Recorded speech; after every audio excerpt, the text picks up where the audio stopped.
जय नमोस्तु।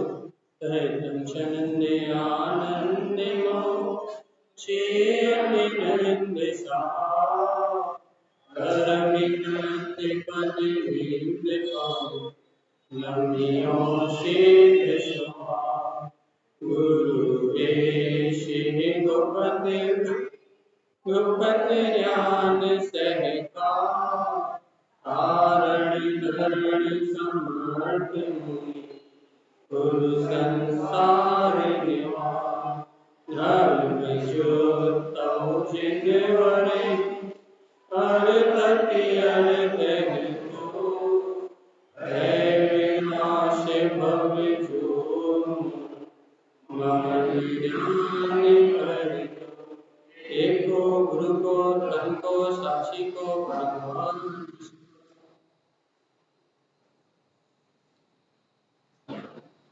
कल हम कहाँ तक आ गए थे? गतोपनिषद के यहाँ से पढ़ना अपने को आज।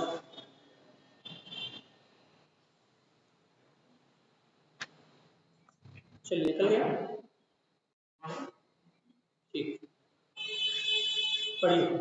गतोपनिषद के चतुर्थ कालांतर्गत चतुर्विशिष्ट तीर्थंकरों में अंतिम तीर्थंकर श्री अनंतवीर स्वामी।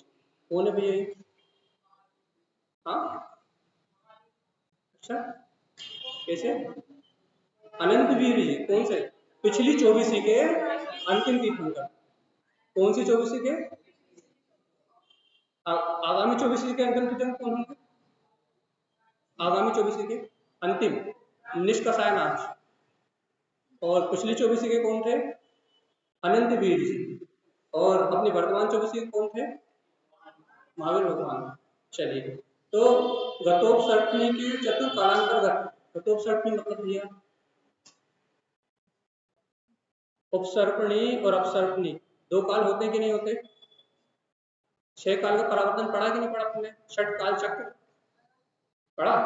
चलिए, सुक्कम सुक्खा आदि आदि जो 6 काल का षट चक्र है, इसमें क्या कह रहे हैं? गतोपसर्पणी के, सर्पणी मतलब सर्पणी, सर्पणी मतलब सर्प, नाम ही सर्पणी है। सर्पणी मतलब सर्प। सर्पणी जो होती है, आप ये देखोगे तो ऊपर से उसका फन फैला हुआ होता है और नीचे से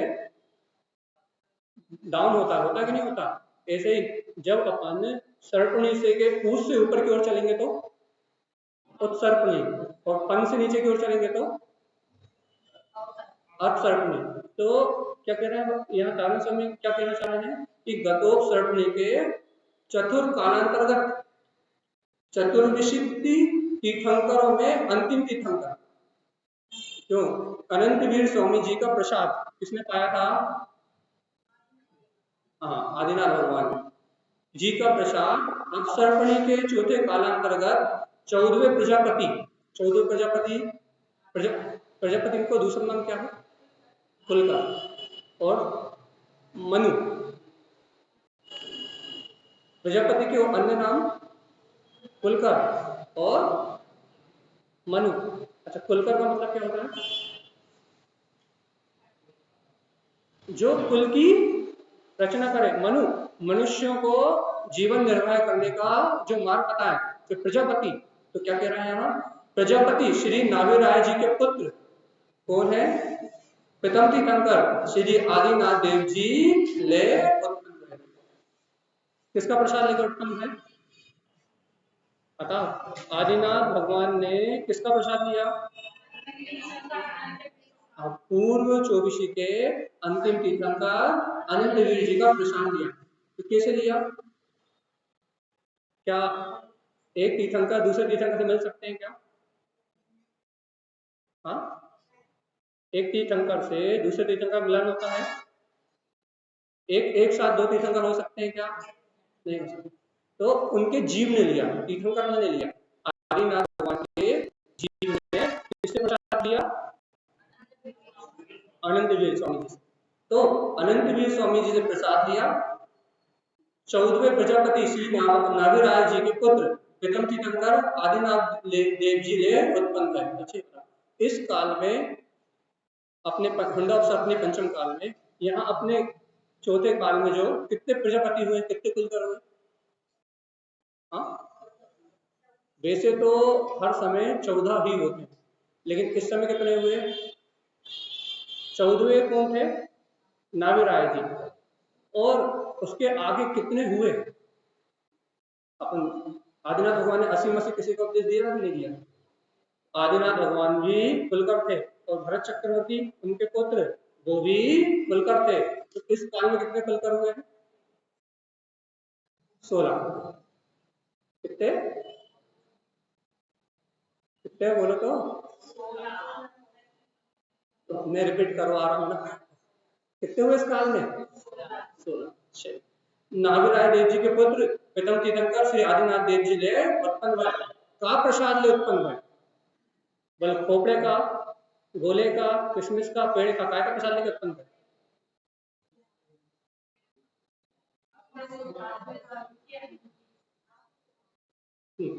पंच परमेष्टि के 143 गुण लिखा हुआ है, पढ़े अपन। पंच परमेष्टि के 143 गुण, 6 यंत्र की पूजा। 6 यंत्र में क्या क्या आएगा? हाँ, 5 परमेष्टि, और जिनेन्द्र भगवान का जो धर्म उपदेश है चिन्माड़ी, इन्हें कहते हैं 6 यंत्र। यंत्र मतलब तंत्र मंत्र जादू टोना नहीं है ये, एक यंत्र बनाओ और टांग दो, वो नहीं है। यंत्र मतलब यतन, पुरुषार्थ। ठीक है, यंत्र मतलब वो नहीं है कि पंच परमेष्टि का यंत्र बना दो, वो अक्षर लिख दो और घर में टांग दो तो उससे अपना कल्याण हो जाएगा, वो नहीं। 143 गुणों की वो अक्षर लिख दो, चौकोर बना दो और लिख दो तो घर में कुछ आदि व्याधि नहीं आएगी, वो यंत्र नहीं। ये क्या है भैया? क्या प्रसाद लेकर तुम भाई? पंच परमेष्टि के 143 गुण, 6 यंत्र की पूजा, 75 गुणों का, 75 गुण और 27 तत्वों का विचार। अपन माला रोहन जी ग्रंथ में 75 गुण पढ़ते हैं नहीं पढ़ते? किस किस के पढ़ते हैं? देव के, गुरु के, धर्म के, शास्त्र के आदि जो अपन 75 गुण पढ़ते हैं, कहाँ पढ़ते हैं? माला रोहन जी पढ़ा कि नहीं पढ़ा? कौन सी गाथा में? हाँ, अच्छा, तो देवं गुरम गुण सहस्राणि पढ़ो, नित्यं कारणत्वं गुणम। बस ये कितने गुण हैं? 75 गुणों की माला है ये, जिसे अपन माला रोहन जी में पढ़ते हैं। इस गाथा के साथ साथ 27 तत्वों का विचार। कितने तत्व कितने होते हैं भगवान जी? तो बच्चों को पढ़ाते हैं। 27 तत्वों का विचार, 108 गुण की जाप, 3 पात्र, 4 दान, 53 क्रिया का विधि विधान। बताओ इतना प्रसाद पाया किसने? आदिनाथ भगवान ने। किससे? अनंतवीर स्वामी से। अब अपन ने कितना प्रसाद पाया? अपन भी तो मंदिर विधि पढ़ना है। 143 गुणों की पूजा कर रहे हैं कि नहीं? अपन ने कितना प्रसाद पाया? ये देखो, रोज खोपड़े और गोले का प्रसाद तो अपन रोज लेके जाते हैं ना। कभी कभी पेड़े का भी मिल जाता है, कभी मिश्री मिल जाती है, लेकिन भगवान जी ये मुक्ति श्री का प्रसाद, ये यतन अर्थात पुरुषार्थ करने की जो प्रेरणा है, जो भगवंतों की वाणी में अपने को आ रही है, सच्चे देव गुरु धर्म अर्थात 6 यंत्र पढ़े थे कि नहीं पढ़े थे? सच्चे देव गुरु धर्म के जो गुण है, उनकी अपने को कहा महिमा आ रही? देव के गुण कितने हैं? 5। पंच परमेष्टि। गुरु के कितने हैं? 3 रत्नात्रय। शास्त्र कितने हैं? 4 अनियोग। अब इनके माध्यम से अपन अपने आत्म कल्याण की बात समझ रहे हैं। बात इतनी, देव की वंदना तो अपन रोज कर रहे हैं। कैसे कर रहे हैं भैया? अपन यहाँ आके हरिहन का छयाला पढ़ना है तो देव के गुणों की वंदना कर रहे हैं कि नहीं कर रहे? सिद्धम अट्ठामी सूर्य शक्ति सा, तो उपाध्याय के गुण, सिद्धों के गुण, साधुओं के गुण, इन सबके गुणों की वंदना कर रहे हैं कि नहीं कर रहे? लेकिन इनका प्रसाद प्रसाद प्रसाद मिल रहा है कि नहीं?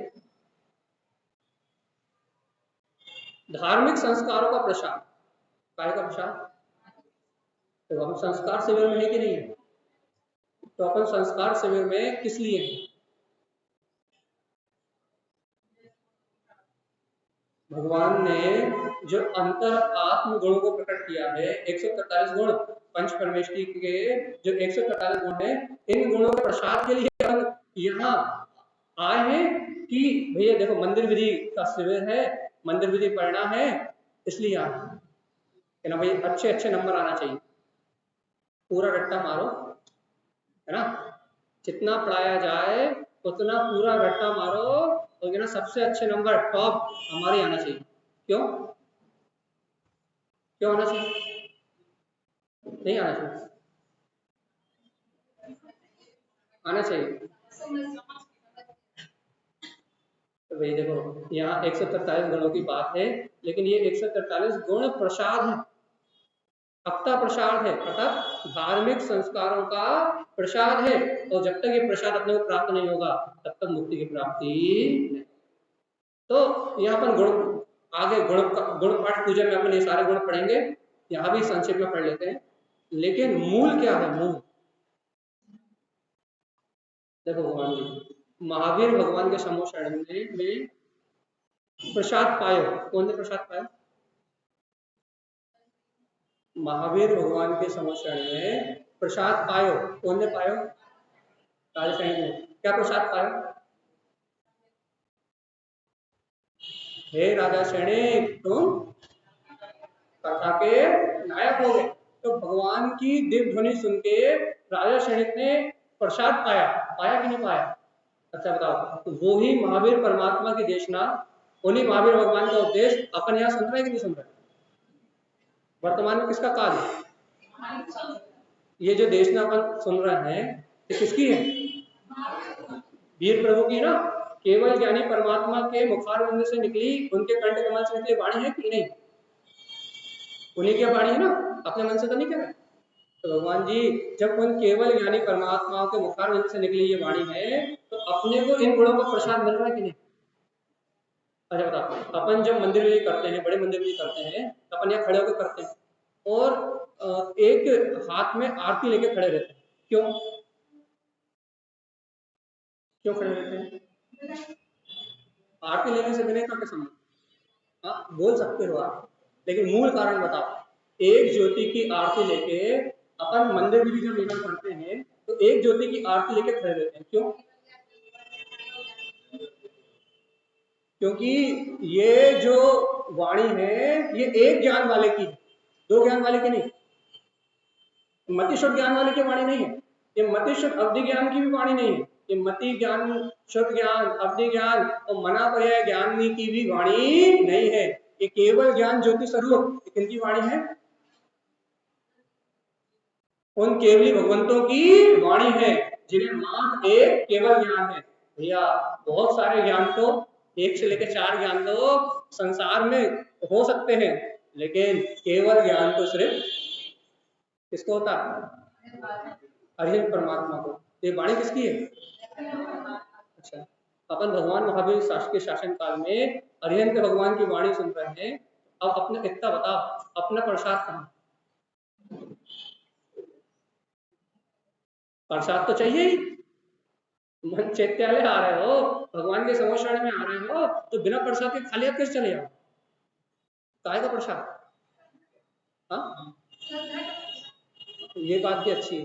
यदि भगवान की इस अमृत वाणी को सुन के यदि हमें वस्तु स्वभाव का श्रद्धान हो रहा है, यदि जिनेन्द्र भगवान की अमृत वाणी को सुन के हमारे अंतर में बहुमान आ रहा है, 143 गुणों की ये पूजा अपन जो यहाँ पढ़ रहे हैं, 153 क्रियाओं को, ये 53 क्रियाओं को विधि विचार की जो अपन बात पढ़ रहे हैं, यदि अपन को इसका बहुमान आ रहा है, अंतर में उल्लास आ रहा है कि देखो तो हमारे भगवान, केवल यानी भगवान अनंत वीर स्वामी से प्रसाद लिया किसने? आदिनाथ भगवान ने। तो देखो तो हमारे भगवान क्या है? हमें भगवान ये संसार की बात नहीं बताते, ये पाप परिग्रह की बात नहीं बताते, ये राग द्वेष करने की प्रेरणा नहीं देते, ये संसार के सुखों की बात नहीं करते। ये जो हमारे केवल परमात्मा है ये भौतिक सुखों की बात नहीं बताते, काय की बात बताते? देखो इस जगत के अनंत अनंत भवजीवों को ये हमारे परमात्मा जो केवल ज्ञानी परमात्मा है मुक्ति श्री का प्रसाद। 6 यंत्र, 6 यंत्र मतलब बार बार रिपीट करो, पंच परमेष्टि और हाँ शास्त्र धर्म की शरण। अपन पता ना चत्तारी मंगल में केवली प्रणतो धम्मो शरणम कवच। तो चत्तारी मंगल में कितने यंत्रों का नमस्कार?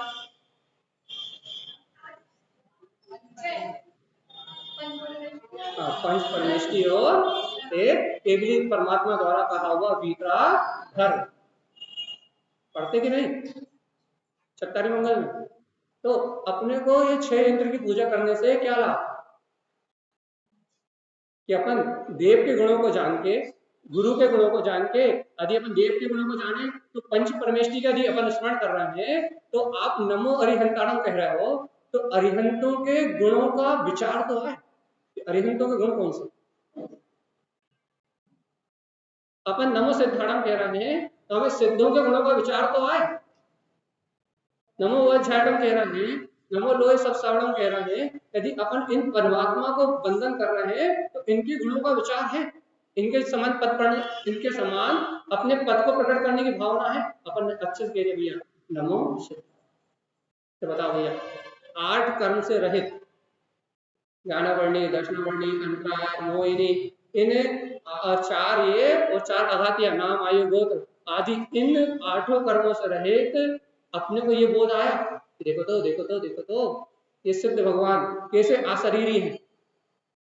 कभी इसका बोध आया? देखो प्रसाद की बात चल रही है, तो कौन सा प्रसाद? जब अपने को इनके गुणों का बोध आए। अपन कितने अच्छे से कहते हैं भैया, क्या कहते हैं, जैसे जिनवाणी के गुण 4 अनियोग। तो ये बताओ जिनवाणी किसके मुखारवन से खड़ी? अरिहंत देव के मुखार। समोशरण में अरिहंत के मुखारवन से। झेली किसने? गणधर परमात्मा ने। और इन्हें 4 अनियोग में विभाजित किसने किया? आचार्य ने। और आई कहाँ? अपने पास है ना। प्रतिमानी योग, द्रव्यानि योग, शरणानि योग, कर्णानि योग के रूप में, इन 4 अनियोगों के रूप में ये दिव्यध्वनि आई कहाँ? शाक्यों के पास। हमारे पास आई कि नहीं आई? तभी तो इस जिन शासन की परंपरा अव्वल चल रही है, भगवान के मुखारवन से फिरी, गणधर परमात्मा ने झेली, भावलिंगी संतों ने, आचार्यों ने इसे 4 अनुयोगों में विभाजित किया और श्रावकों ने भैया आज अपन भगवान महावीर स्वामी का समोषण न होने के बाद भी आज 4 अनुयोग में ये जिनवाणी हमें प्राप्त है। तो एक बात तो बताओ हनुमान जी, ये 4 अनुयोग में जिनवाणी किस लिए है? पढ़ने के लिए, पूजा करने के लिए? हाँ अरे चारों अनुयोग की सिद्धि करने के लिए। अपने तारण तरण शाक्याचार्य में पढ़ा था प्रथमानुयोग किसे कहते हैं?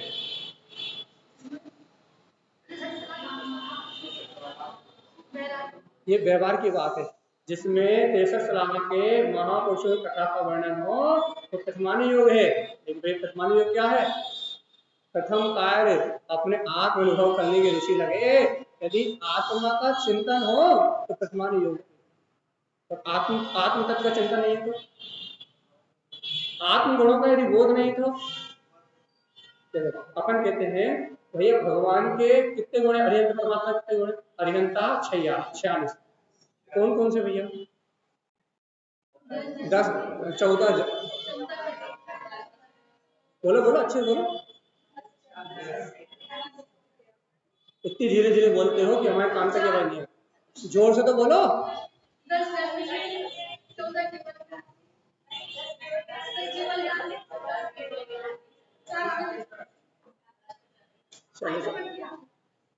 अपन हेलो देखो, ये जो आप जन्म के, केवल ज्ञान के और प्रतिहार आदि की जो बात कर रहे हो, ये तो भगवान के व्यवहार गुण है। इनमें निश्चय कहाँ है? ये तो देवताओं द्वारा किए गए हैं। उन्हें भूख नहीं लगती, प्यास नहीं लगती, नकेश नहीं बढ़ते, और क्या बोलते हैं, ये जो कुछ भी अपन यहाँ देख रहे हैं भगवान का जो व्यवहारिक गुण देख रहे हैं, ये सब तो व्यवहारिक है। इसमें आत्म गुणों का क्या संबंध? इसलिए नारायण स्वामी ने, जब आप ममल पहाड़ जी ग्रंथ खोलोगे तो इन सारे गुणों को आध्यात्मिक रूप से बताया है कि व्यवहार के मूल गुणों से भगवान का कोई संबंध नहीं है। व्यवहारिक मूल गुण तो बाहर में लिखने वाला जो कुछ भी बाहर में लिख रहा है वो तो व्यवहारिक मूल गुण है। जैसे निश्चय क्या है, भगवान के समोषण में अशोक वृक्ष खड़ा, काय के लिए खड़ा है? हाँ, अनंत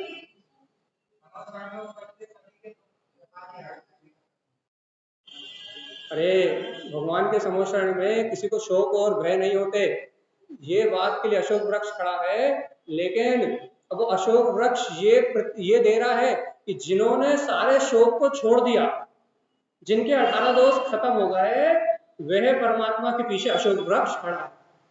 और हमारे पीछे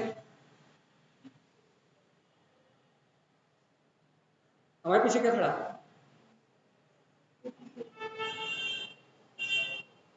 मेरा घर, मेरा परिवार, मेरा मकान, मेरे बच्चे, ये सारी दुनियादारी के विकल्प, हमारे पीछे क्या खड़ा?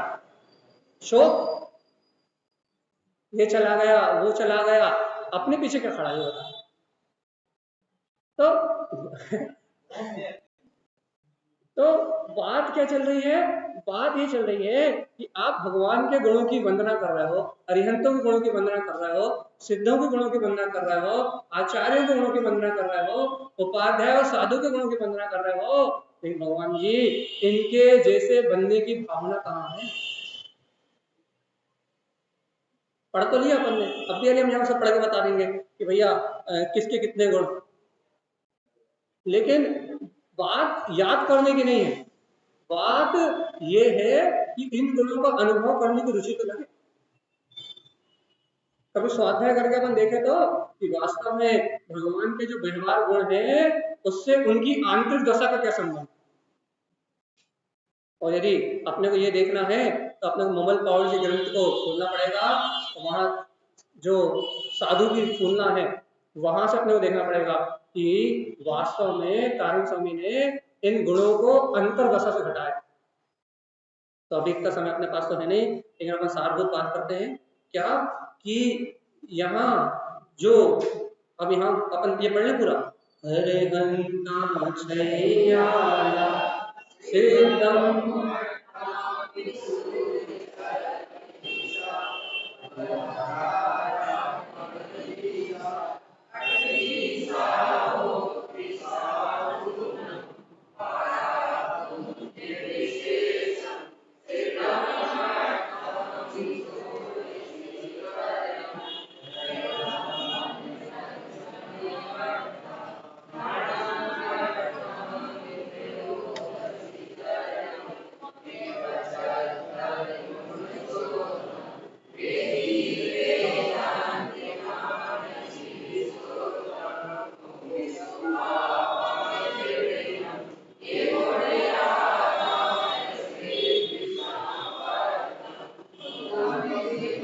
पूरे पढ़ोगे तो अर्थ कब करेंगे?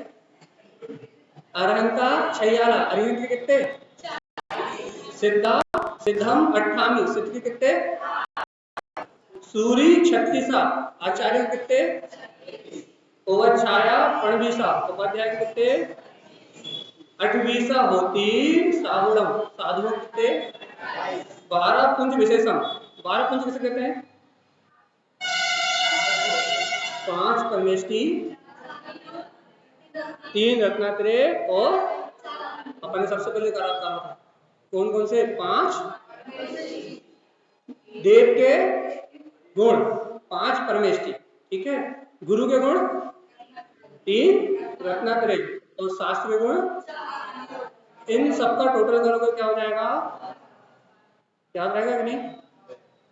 12 पुंजों का समूह है। 12 पुंज कौन कौन से? देव, गुरु और धर्म के गुण, दो देव, गुरु और शास्त्र के गुण, ठीक है। जैसे क्या कहते हैं, यदि आ जाएगा आपसे सरलता से पूछेंगे 12 पुंज क्या है तो याद आएगा कि नहीं रहेगा? अच्छा, तो 12 पुंज विशेषण सिद्धम अट्ठामी षोडशी करणम, फिर क्या सिद्धों कितने गुण और 16 कारण भावना, देह धम्मम दर्शन अट्ठा, धर्म के कितने, चलिए सम्यक दर्शन के कितने, राणम अट्ठामी त्रयोदशी चरणम, ज्ञान के कितने और चारित्र के कितने, चलिए कितने गुण हो गए टोटल, कितने हो गए 75, ये 75 गुण शुद्धम। अब क्या कह रहे हैं ये सुनो भैया, क्या कह रहे हैं, जो जीव, आपने मतलब की बात, जो जीव इन 75 गुणों के द्वारा क्या करता है, ज्ञान लक्ष्मी से शुद्ध, क्या लिखा है, ये 75 गुण शुद्धम, वेदी वेदांती राण श्री शुद्धम, जो भक्त जीव इन 75 गुणों से शुद्ध होके वेदी वेदंती क्या करता है, वेदन करता है, काय का वेदन करता है, राण श्री शुद्धम, कि मैं तो शुद्ध केवल ज्ञान श्री लक्ष्मी से अलंकृत हूं। देखो भैया अपन इन 75 गुणों की वंदना कर रहे हैं, इन 75 गुणों की पूजा कर रहे हैं ना, तो इन 75 गुणों की पूजा करने का अभिप्राय क्या है, अपन ने पढ़ लिए, लेकिन इन 75 गुणों को पढ़ने का अभिप्राय क्या है, क्या राण श्री शुद्धम, क्या अपने कोई बोध हो रहा है कि वो शुद्ध केवल ज्ञान में स्वभाव,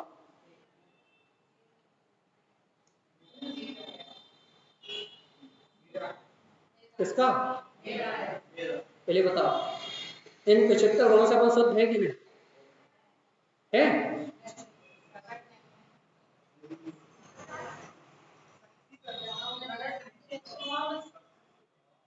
हाँ शक्ति अपेक्षा से, अच्छा शक्ति अपेक्षा से है तो पर्याय अपेक्षा से, ऐसा भी होता है क्या,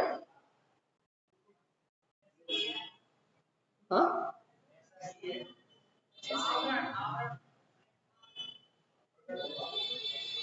तो ये देखो अब आप लोग जो कह रहे हो हमें नहीं मालूम, अब हमें तो समझ में नहीं आ रहा आप क्या कह रहे हो, कि आप कह रहे हो कि शक्ति अपेक्षा से है और क्या कह रहे हैं पर्याय अपेक्षा से आवरण पड़ा हुआ प्रकट नहीं है। अब आपकी बात सही है कि गलत ये तो मुझे नहीं मालूम, अब आप जो कह रहे हो सही हो सकता है, आगे पढ़ते हैं। मुक्ति स्वभाव में दिव्यम हे गुणहारा क्या कह रहे हैं, जो ज्ञानी इन 75 गुणों से शुद्ध है या इन 75 गुणों से शुद्ध होने की भावना पाते हैं और अनुभव करते हैं, वेदन करते हैं कि मैं ज्ञान श्री से श्रेष्ठ ज्ञान लक्ष्मी से परिपूर्ण शुद्ध हूँ, वह जीव क्या करते हैं, मुक्ति स्वभाव दृढ़यम, अपने मुक्त भाव में मोक्ष मार्ग में दृढ़ होते हैं, मोक्ष मार्ग में दृढ़ होकर क्या करते हैं, एक गुण आ रहा है सिद्धि संपत्तम, इन 75 गुणों की आराधना को करके सिद्धि की संपत्ति को प्राप्त कर ले। यह है 75 गुणों की पूजा विधान करने का वास्तविक मर्म भैया, पढ़ने से नहीं हो रहा, क्या कह रहा है, सिर्फ इन गाथाओं को पढ़ने से काम नहीं बन रहा अपना, तो क्या कह रहे हैं कि इन गुणों की शुद्ध भावना भाने से, थोड़ा कठिन जरूर लग रहा है अभी सरल विषय आ रहा है जरा सा, लेकिन क्या कह रहा है, इन 75 गुणों की भावना भाने से, इन 75 गुणों की आराधना की भावना होने से, ऐसा वेदी वेदांत कि वो श्रेष्ठ ज्ञान में स्वभाव ही मेरा है, जो ऐसी आराधना करते हैं वह जीव मुक्ति स्वभाव में दृढ़ होते हैं। आज अपन मोक्ष मार्ग में दृढ़ क्यों नहीं, क्योंकि हम इन 75 गुणों की आराधना नहीं करते, हम मंदिर आते हैं सर पटकते हैं और चले जाते हैं, सही कि नहीं, अपन आते हैं शैत्यालय सर पटका और चले जाते, कभी अपने अपने श्रेष्ठ ज्ञान स्वभाव का अनुभव करने का अभ्यास किया, 75 गुणों का विचार किया, नहीं किया ना, इसलिए अपन मोक्ष मार्ग में दृढ़ नहीं, अपन कभी उन भगवंतों के गुणों का विचार नहीं करते, हमें सिर्फ क्रिया से मतलब है कि मंदिर आ गए, दर्शन कर लिए, आरती कर ली, चंदन लगा लिया, प्रसाद बांट दिया और अपन ने अपनी पूरी व्यवहारिक चर्या निपटा दी भैया, लेकिन हमें उन गुणों का विचार करने का फुर्सत है, तो अपन ने बोल तो दिया 75 गुण, कि भाई देव के, गुरु के, धर्म के, शास्त्र के, सम्यक दर्शन के, सम्यक ज्ञान के, सम्यक चारित्र के, सिद्धों के, 16 कारण भावनाओं के, 10 लक्षण धर्म के, सम्यक दर्शन के, अपन ने नाम तो पढ़ लिए, लेकिन इन गुणों का कभी विचार अपन ने नहीं किया। और आचार्य देव कह रहे हैं एक गुण आ रहा है, जो भवजीव इन गुणों की आराधना करता है सिद्धि संपत्तम, उसे क्या प्राप्त हो जाती है? सिद्धि की संपत्ति प्राप्त हो जाती है। बताओ तो, रोज रोज मंदिर गिरी करने के बाद भी, रोज रोज नमोकार मंत्र पढ़ने के बाद भी, रोज रोज सम्यक दर्शन चाहिए मुझे, सम्यक ज्ञान चाहिए, सम्यक चारित्र चाहिए, रोज रोज ऐसी बात कहने के बाद भी कितना अपन इन गुणों की अनुभूति करने के लिए, अर्थात कितना इन गुणों का विचार करते हैं। वे सम्यक दर्शन क्या है? निशंकित भाव क्या है? निकांक्षित भाव क्या है? निर्विचिकित्सा का भाव क्या है? अमूढ़ दृष्टि का भाव क्या है? कितना विचार करते हैं इन गुणों का? नहीं करते ना, इसलिए अपने को मोक्ष मार्ग में बढ़ता नहीं। और अपनी जो मंदिर विधि है, तो बड़ी मंदिर विधि है कि पूरा का पूरा मोक्ष मार्ग। और यहाँ अपन कहते हैं ना, आत्म गुणों की पूजा का विधान मंदिर विधि है, क्रिया का नहीं। व्यवहार में भगवान के गुणों का, उनके अतिशय का वर्णन है, उनके सम्मिश्रण का वर्णन है, लेकिन वहां व्यवहार की ये सारी बातें कहने के बाद भी पूर्ण रूप से निश्चय का ही प्रतिपादन है मंदिर में। ठीक है, तो आगे पढ़ते हैं। उत्तमम पढ़ो। उत्तमम जिन्निरूपी च मध्यमं च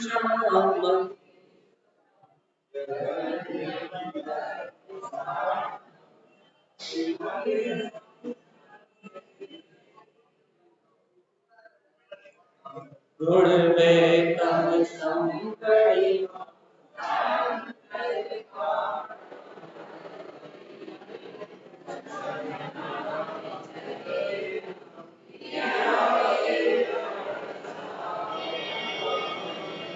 चलिए, उत्तमम जिन रूबीचा, क्या अर्थ हुआ इसका? उत्तम पात्र कौन है? जिनेंद्र भगवान के लिंग के समान, जो वीतरागी निर्ग्रंथ पंचचेल का त्याग करने वाले जो भावलिंगी मुनिराज हैं, वो कौन से पात्र हैं? उत्तम पात्र। मध्यमम चा मतिश्रुता, मध्यम पात्र कौन है भैया? मति शुद्ध ज्ञान से संयुक्त जो पंचम गुण स्थान वर्ती हैं, 11 प्रतिमाएं और अणुव्रत आदि का पालन करने वाले हैं, वो कौन से पात्र हैं? मध्यम। जगन्यम तत्व सार्धम चा, जगन्य पात्र कौन है? यह क्या लिखा है? जगन्यम तत्व सार्धम चा, जो 27 तत्वों के श्रद्धानी हैं, वो कौन है? जगन्य पात्र। आवृतम सम्यक दृष्टितम, इन्हें क्या कहा है? आवृत सम्यक दृष्टि। जैन धर्म में सिर्फ 3 ही पात्र हैं। कौन कौन से? उत्तम, मध्यम और जगन्य। तो जगन्य पात्र को क्या कहते हैं? आवृत सम्यक दृष्टि, अर्थात घर गृहस्थी पति परिवार के बीच में भी जो रहते हुए यथार्थ तत्व का श्रद्धान रखता है, अपनी श्रद्धा से च्युत नहीं होता, जिसके श्रद्धान में दोष नहीं आता, 6 अनायतन, 3 मूर्ता आदि आदि दोषों का त्याग कर, 25 मल दोषों का त्याग करके 7 तत्वों का जो यथार्थ श्रद्धानी है, वो आवृत सम्यक दृष्टि है, जो कुदेव अदेव मिथ्यादेव की शरण में नहीं जाता। आगे गुणवेतम संपरिमा। हाँ भैया, कितने गुणों की बात चल रही है यहाँ? 53 क्रियाओं का विधि विचार। तो मूल गुण कितने हैं? व्रत कितने? तप कितने? अच्छा, और समता भाव 1, परिमा प्रतिमा कितनी? 1 से लेके ज्ञान। दाड़म, दान कितने? अच्छा, जल गाड़न क्या है? अच्छा, अड़त नियम क्या है? रात्रि भोजन का कितने बजे?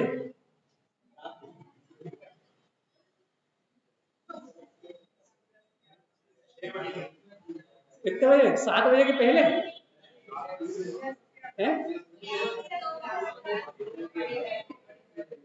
अच्छा, मतलब सूर्य अस्त होने के 2 घड़ी पहले काय का त्याग, चारों प्रकार के आहारों का, इसका नाम क्या है? अच्छा, अनुभव।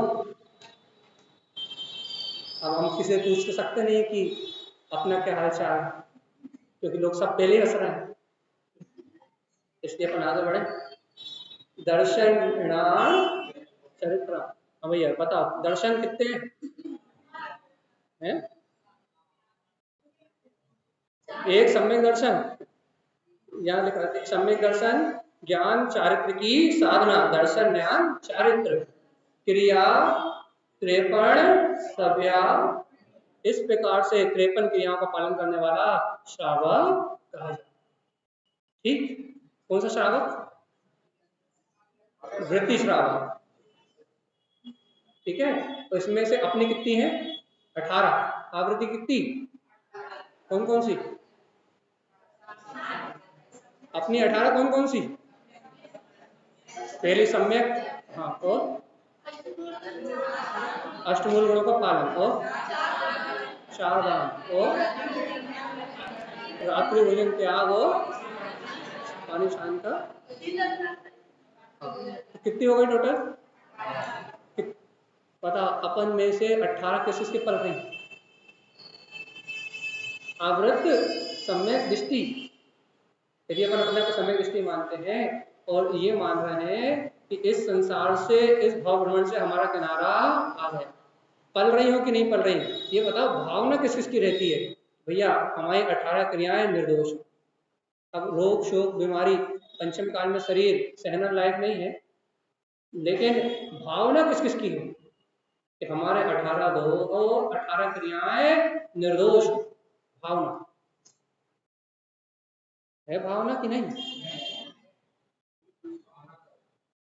कब कब होती है? जब रात में रोज 2 गिलास पानी और रात में दूध पीते, जब भावना होती है कि हम मायाचारी कर रहे हैं, या मंदिर में आके होती है? हाँ? होती है। तो ये ध्यान रखो, अपराध होते समय यदि अपराध का बोध है, अपन गलती कर रहे हैं, गलती करते समय यदि गलती का बोध है, तो फिर भी सुधरने के चांस है कि जिसको गिलानी है, जिसको अपराध बोध है, वो आज नहीं तो कल, और कल नहीं तो परसों उन दोषों से मुक्त होगा। लेकिन यदि गलती समय करते समय यदि आनंद की भावना है, कुछ नहीं होता। पंचम काल है, बढ़िया खाओ पियो, क्या होता दिन, क्या होती रात। लेकिन आजकल तो रात होती नहीं है। क्यों रात नहीं होती? क्योंकि हमारे घर में तो 1000 वाट का हेलोजन लगा हुआ है। ओके ना, हम घर का हेलोजन जला लो और रात खत्म। जब हम हेलोजन जला लेंगे तो रात्रि होगी ही नहीं, और जब रात्रि नहीं होगी तो फिर कभी भी खाओ, है कि नहीं? कभी भी पियो, सही है? नहीं भगवान जी, कम से कम अपराध हो रहे हैं, अपराध को अपराध जानकर, दोषों को दोष मानकर, अनंत काल से जो दोष हो रहे हैं उन दोषों को दोष मान के कम से कम आवृत सम्यक दृष्टि होने की भावना तो हमारे अंदर में बनी रहे। और जब अपन इन 53 क्रियाओं को पढ़ेंगे, इन 75 गुणों को पढ़ेंगे, तब अपने अंदर से भावना जागेगी कि हमारे जीवन में इन दोषों का अभाव हो। जब तक हम पढ़ेंगे नहीं, अपनी अंदर से भावना नहीं पाएंगे, तब तक हमें इनसे गिलानी भी नहीं आएगी, प्रक्षालन का भाव भी नहीं आएगा, प्राश्चित का भाव भी नहीं आएगा। और याद हो, अपराध में अर्थात सुनो अच्छे से, यदि अपराध करते समय उसमें सुख मान रहे हैं, सुख बुद्धि रख रहे हैं, तो फिर क्या होगा?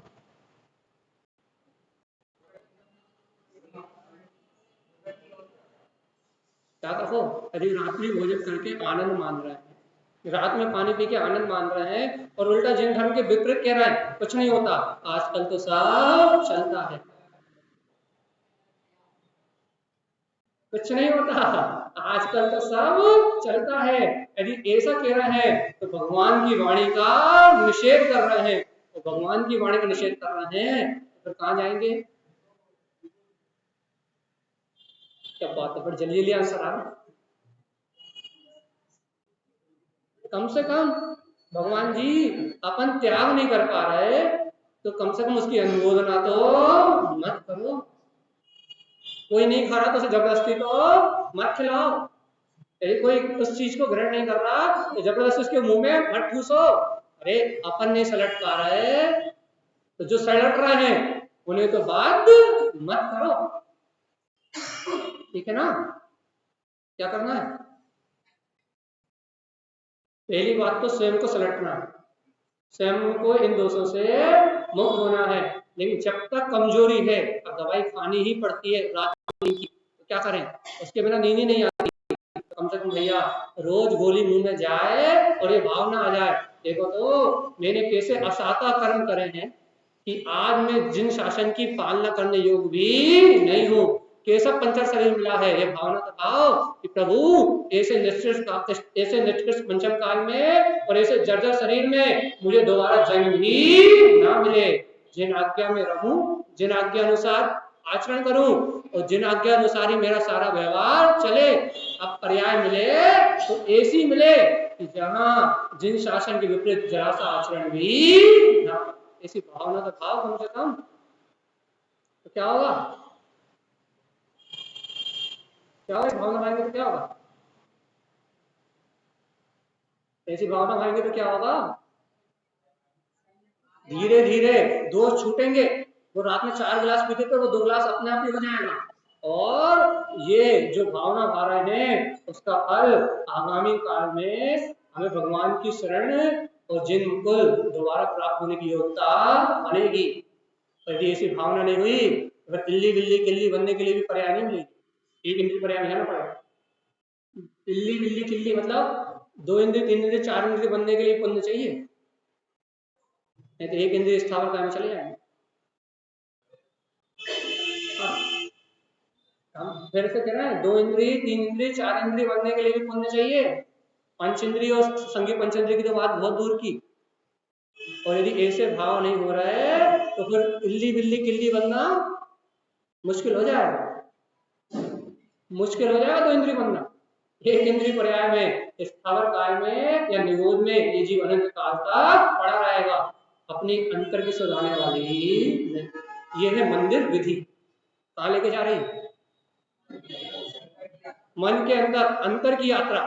मन बाहर के इंद्रिय विषयों में लगता है, मन स्वच्छंद प्रवृत्ति को करता है, मन विषय भोग की कामना करता है, विषयों में रंजायमान होता है। लेकिन ये मंदिर विधि भगवान के उपदेश का बोध करा के इस जीव को अंदर आने की राह बता रही है कि सुख बाहर नहीं है, सुख तो इस चैतन्य में ही। तो भाई इस प्रकार 53 क्रियाओं का विधि विचार आगे।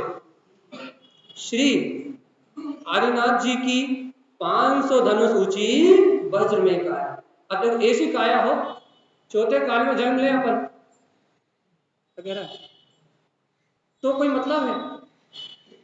यदि चौथे काल में यदि अपन जन्म ले तो कोई आनंद है? ऐसी काया श्री आदिनाथ स्वामी जी की 500 धनुष ऊंची काया, वज्रमयी काया और सवा 500 धनुष ऊंचो वटवृक्ष, 84 लाख पूर्व की आयु होती भाई।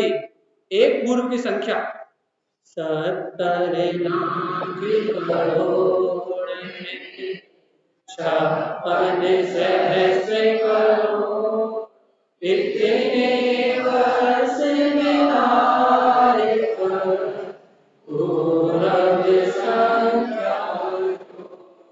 अब इसका अर्थ क्या है? एक पूर्व की संख्या कितनी है भैया?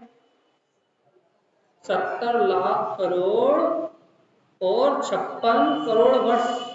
70 लाख करोड़ और 56,000 करोड़ वर्ष को मिलाने पर जो योग आता है वह एक पूर्व की संख्या जानो। मतलब 84 लाख में यदि आप 84 लाख को गुणा करोगे तो कितना आएगा? तो यही संख्या निकल आएगी, क्योंकि 84 लाख इंटू 84 लाख कितना आएगा? कैलकुलेटर अपने पास ये नहीं है, यहाँ संख्या लिखी हुई है। एक पूर्व की संख्या कितनी है? 70 लाख 56 करोड़। ठीक है, यहाँ लिखा हुआ है 70,56,000 करोड़ वर्ष का एक पूर्व होता है और 84 पूर्वों का एक पूर्वांग होता है। क्या कह रहा है?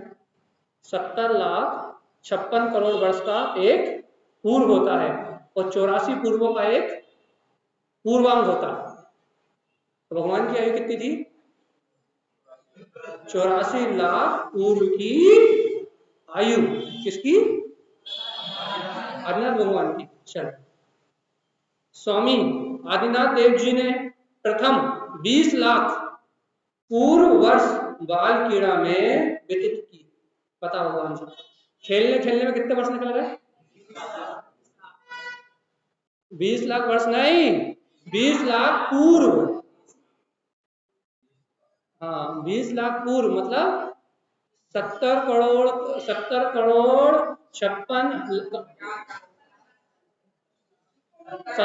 लाख करोड़ 56,000 करोड़ वर्ष का एक पूर्व। और कितने निकल गए? 20 लाख पूर्व खिलौने से खेलने में निकल गए। खिलौनों से खेलने में इतना समय निकल गया। पता भगवान। देखो फिर देखो और 63 लाख पूर्व वर्ष राज शासन में व्यतीत करें। कितने कितने?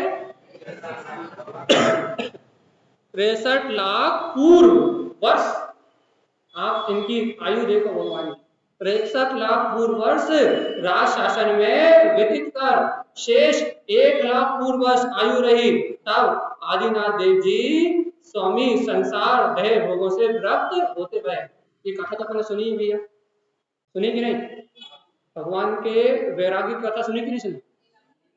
हाँ, ये कथा कि भगवान आए थे आत्म कल्याण करने के लिए, लेकिन लग गए राज राज राज के शासन में, भोगों में, बाल क्रीड़ा करने।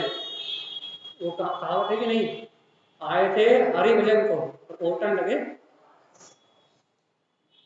पापा। आए थे मंदिर तो करने लगे भी कथा, है ना? आए थे चैत्यालय काय के लिए? पुण्य का अर्जन करने के लिए, और करने लगे समाज की चर्चा। सही है कि नहीं? आए थे मंदिर काय के लिए? ना पुण्य का लाभ लेने के लिए कि पुण्यानुबंधी पुण्य मानेंगे, आत्मा का कल्याण करेंगे। लेकिन रुचि लग गई काय की? पड़ोसी कौन से कपड़े पहन के आया, अरे आज तो साड़ी तो बहुत नई नई सी दिख रही, नया हार कैसे आ गया? काय के लिए आए थे? आए थे हरि भजन को तो ओटन लगे। काय के लिए आए थे? ये आए तो थे कि जिनवाणी का दर्शन करके 4 नियमों से अपने वीतराग स्वभाव को जानेंगे। लेकिन मिल गया रास्ते में कोई, याद आ गई कि आज समाज में तो लड़ाई कितनी अच्छी चल रही है, इसकी निंदा उसकी निंदा, इसकी बुराई उसकी बुराई। भगवान गुरु महाराज को तो भूल ही गए। जीने से भी कथा होते हुए आई, यहाँ सर पटका और फिर वही भी कथा करते हुए चले। काय के लिए आए थे? हाँ वकील साहब बोलो, दो वकील साहब बैठे, बोलो काय के लिए आए थे? काय के लिए आए थे? आए थे हरि भजन को और ओटन लगे। है कि नहीं सही? आए थे चैत्यालय काय के लिए?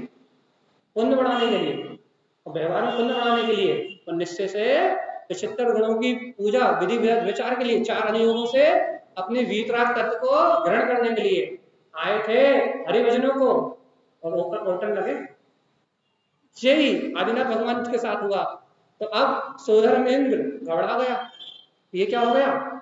आए तो जगत का कल्याण करने के लिए थे, लेकिन इन्होंने बाकी पूरा समय कितना, सिर्फ एक पूर्व बचा है, बाकी 83 लाख पूर्व तो इन्होंने घूमने फिरने और सूत्र परिवार का पालन करने में ही निकाल दिए। अब तो सिर्फ एक पूर्व की आयु बची। तब क्या करा भैया? सोधर्मेंद्र ने अवधि ज्ञान से अपना दिमाग लगाया और क्या करा? भगवान के सामने ऐसी नृत्य की प्रस्तुत कर दी जिसकी आयु व काल बहुत कम था, क्योंकि तीर्थंकरों के और चक्रवर्तियों के कुल में, कुटुंब में उनके सामने किसी का मरण होता ही नहीं, है कि नहीं? तो तीर्थंकर के उन्होंने तीर्थंकर परमात्माओं ने अपने कुटुंब में किसी का मरण देखा था कि नहीं देखा था, लेकिन आदिनाथ देव की प्रज्ञा बहुत तीव्र थी और नीलांजना नाम की नर्तकी का नृत्य देख रहे थे, और जैसे ही उसकी आयु का अंत हुआ उसी स्थान पे तत्काल दूसरी नर्तकी स्तुत हो गई। 90% लोगों को तो बात समझ में नहीं आई, लेकिन आदिनाथ देव जी ने उस बात को पकड़ लिया। ये क्या हुआ, ये क्या हुआ अचानक। और जहां उन्हें ये घटना पकड़ में आई, वहां क्या हुआ फिर, आदिनाथ स्वामी देहे भोगों से व्रत होते। अब ये बता, अपन कितनों को मरना छोड़ा और अपने घर में कितने मर गए। उनके घर में तो कोई मरता ही नहीं है, तीर्थंकर कुल में तो किसी का मरण होता ही नहीं जब तक तीर्थंकर है।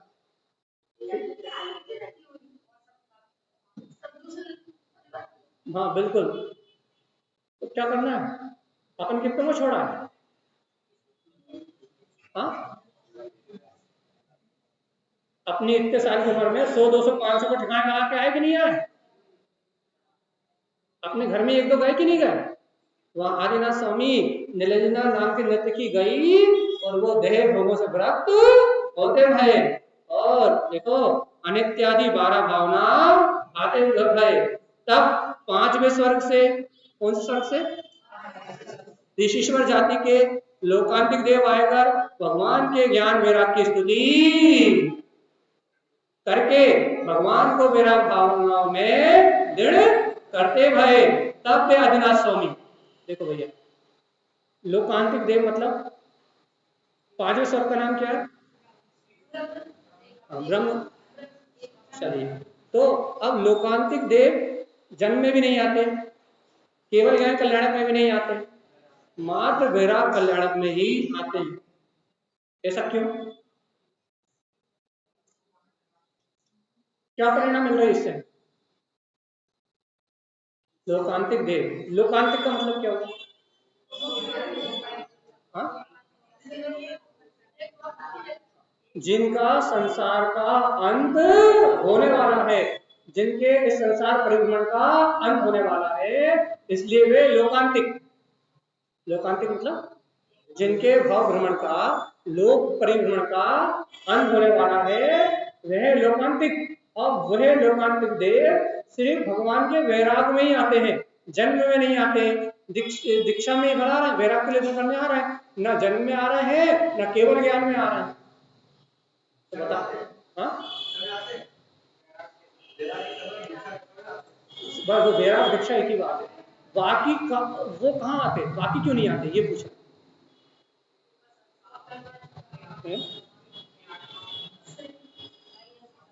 तो क्या प्रेरणा दे रहा है ये अपने को, कि जिन्हें वास्तव में तत्व की रुचि हो, जिन्हें वास्तव में अपने कल्याण की भावना हो, उन्हें जन्म से भी क्या लेना देना, उन्हें बाहर के केवल ज्ञान से भी क्या लेना देना। जिन्हें अपने आत्मा की रुचि है, जिन्हें अपने कल्याण की रुचि है, उन्हें राग रंग से कोई लेना देना नहीं है। भगवान का जन्म हो जाए तो उन्हें क्या मिलने वाला है, और भगवान मोक्ष ले जाए तो उन्हें क्या मिलने वाला है। तो इससे क्या प्रेरणा मिल रही है, बिना राग के ही कल्याण हो सकता है। तो लोकांतिक देव इस बात की प्रेरणा दे रहे हैं, न जन्म में आ रहे हैं न निर्वाण में आ रहे हैं, क्या कह रहे हैं, या बिना राग के भी जीव का काम कर सकते। जिन्हें तत्व की रुचि हो, उन्हें ना मंदिर विधि से कुछ लेना देना, ना मंजीरे बजाने से कुछ लेना, ना नाचने से कुछ लेना देना है, ना आरती से कुछ लेना देना है। जिन्हें आत्मा की रुचि हो, उन्हें अन्य कार्यों से हटके वैराग से ही, तत्व चिंतन से ही अपना काम बन सकता है। बताओ, आप लोकांतिक देवों से कहो तुम भगवान के जन्म पे नहीं आ रहे, ज्यादा अहंकार है क्या। आप लोकांतिक देव से कहो कि सोधर्म इंद्र आ रहा है और तुम नहीं आ रहे, कोई वेर विरोध है क्या। नहीं भैया, वहां राग नहीं है, वहां राग की भावना नहीं है, वहां राग को ग्रहण करने की भावना नहीं है, वहां सीधे वैराग की भावना है। और एक भव अवतारी वह लोकांत देव आते हैं और भगवान को क्या करते हैं, वैराग भावनाओं में दृढ़ करते हैं। क्या प्रेरणा मिली, क्या प्रेरणा मिली? यदि बाहर की ज्यादा राग की क्रियाएं नहीं की जाए, ज्यादा सब राग को ना रखा जाए, तो भी आत्मा कल्याण है कि नहीं? प्रेरणा, अपना कल्याण तभी होगा जब ऐसी वैराग की भावना अपने अंतर में होगी। तो बिना वैराग्य की भावनाओं के आत्मा कल्याण होने वाला। चलिए, पूरे पठन कर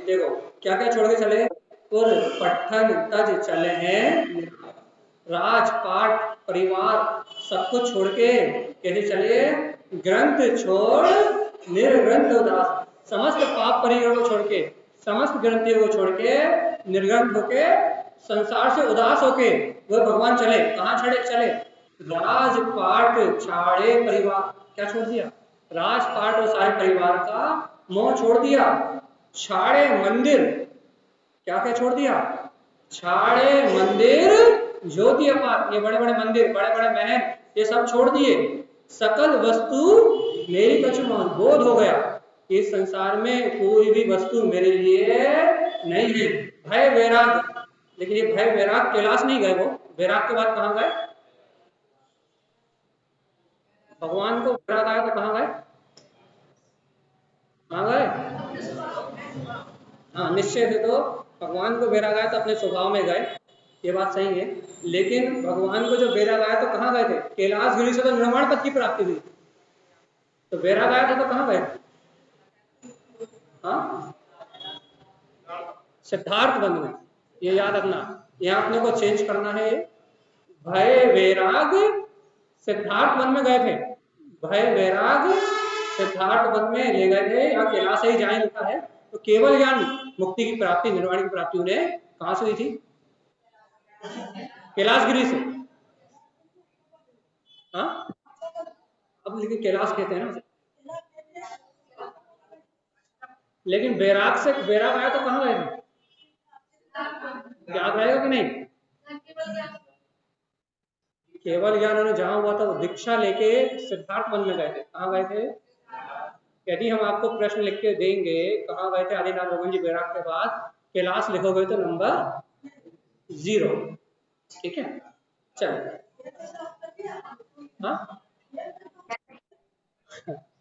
चलता है, चलिए, वर्ष सहस्त्र घोर तप,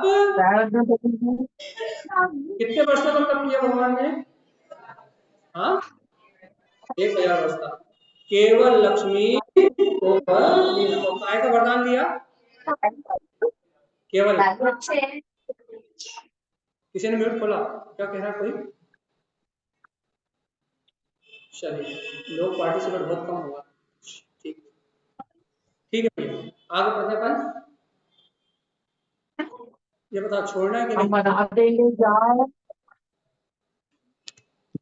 10 बज रहा है, एक पैराग्राफ और पढ़ के हम छोड़ देते हैं, तब तब कल्याण के निमित्त इंद्र आयकर भगवान को कौन से पालकी में, सुदर्शन नामक पालकी बैठाए, उत्सव सहित आकाश मार्ग से सिद्धार्थ वन में, लो यहाँ लिख दिया, नीचे सही लिखा, क्या लिखा, सिद्धार्थ वन में ले गए,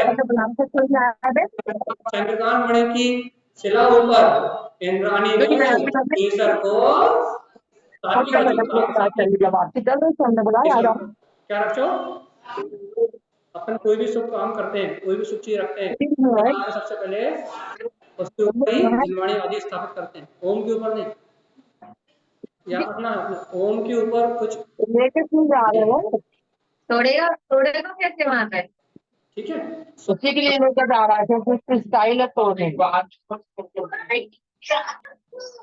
कौन लोग हैं वहां पे? रोशनी दीदी, रोशनी दीदी आपको म्यूट खुला है। ऐसे ऐसे करके अरे रोशनी करते दीदी, ही तो क्या कह रहे हैं, और कैसे उसी तोड़ते हैं? कसर के साथ यार कुछ रचो। और कैसे कौन तोड़ते सी, हैं? काय के ऊपर, तो नहीं टूटे चंद्रकांड मणि मणि की शिला पर। नहीं टूटे चंद्रकांड मणि की शिला, अच्छा। सिद्धार्थ वन में तो भगवान को वैराग्यवाद ले गए, लेकिन कहा चंद्रकांत मणि की शिला ऊपर अन्य के और क्या लाओगे? साथ इस ऊपर भगवान विराजमान होए, पंच से 24 प्रकार के परिग्रह को त्याग कर, पंचमुष्टि केस लॉन्च कर, दिगंबरी दीक्षा धार, 28 मूल गुण तथा 84 लाख उत्तर गुण पालते गए। हाँ ये बता, भगवान के उत्तर गुण कितने हैं? ये प्रश्न जब भी करते हैं लोग इसका जवाब नहीं दे पाते, जबकि मंत्र विधि में अपन रोज पढ़ते हैं। साधु के मूल गुण कितने हैं? 28। और उत्तर गुण कितने हैं? क्या रहेंगे कि नहीं? साधु के मूल गुण कितने हैं? उत्तर गुण कितने हैं? 84। घोर तपस्या के द्वारा 4 घातीय कर्मों का नाश कर केवल ज्ञान प्राप्त किया। बोलिए केवल ज्ञान महामहोत्सव की हमको तो उठा दो जय बोलिए, श्री आदिनाथ भगवान की। आज अपन लगे काम